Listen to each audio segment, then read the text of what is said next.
La collaboration entre clients et fournisseurs, ou coordination, est souvent présentée par les entreprises comme une solution favorisant le développement durable. Une prise de décision en commun permettrait une rationalisation des efforts et une meilleure utilisation des ressources. Mais la collaboration entre clients et fournisseurs est-elle systématiquement favorable aux objectifs de développement durable? Y a-t-il des conditions particulières à respecter pour s'en assurer? Pour répondre à ces questions, nous comparons les impacts liés au transport et au stockage des marchandises pour deux modèles de gestion des stocks clients-fournisseurs. Un modèle décentralisé et un modèle où les décisions sont prises en commun. Deux critères nous intéressent alors, les coûts dans les deux cas, et qu'en est-il des émissions de gaz à effet de serre? Nous avons donc créé des théorèmes mathématiques pour comparer le cas décentralisé et le cas avec coordination. Y a-t-il une corrélation entre coordination et réduction des émissions de gaz à effet de serre? Nos analyses démontrent que la plupart du temps, la coordination permet bien de réduire les émissions de gaz à effet de serre et de minimiser les coûts de transport et de stockage. Dans un des cas analysés, la collaboration entre un entrepôt et un supermarché, les émissions sont réduites de 16% et les coûts de 7%. Mais est-ce toujours le cas? Malheureusement non. Nos résultats montrent que si la collaboration a pour but de minimiser les coûts, les émissions peuvent augmenter dans certains cas. On peut alors s'interroger sur le véritable objectif poursuivi par les entreprises qui mettent en place une pratique collaborative.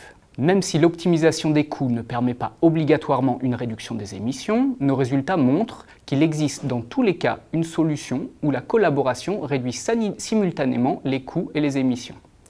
Nous proposons donc une méthode permettant d'identifier ces solutions.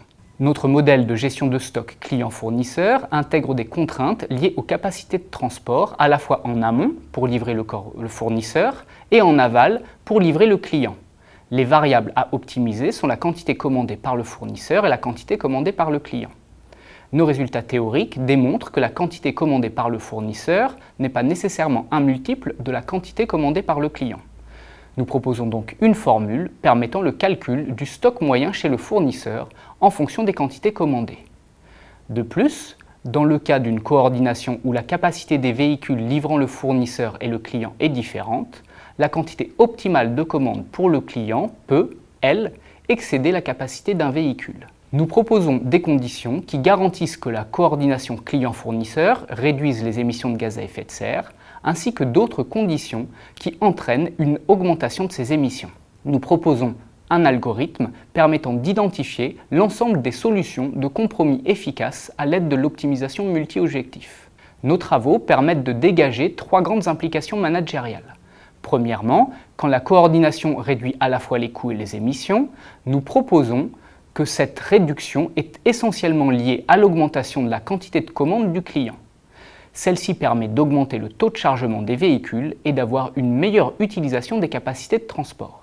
Par exemple, la plateforme Alice estime que ce taux de chargement n'est en moyenne que de 43% en Europe.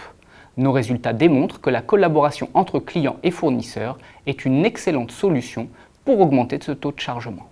Deuxièmement, même si dans certains cas particuliers la coordination entraîne une augmentation des émissions, il existe toujours une solution permettant la réduction simultanée des coûts et des émissions.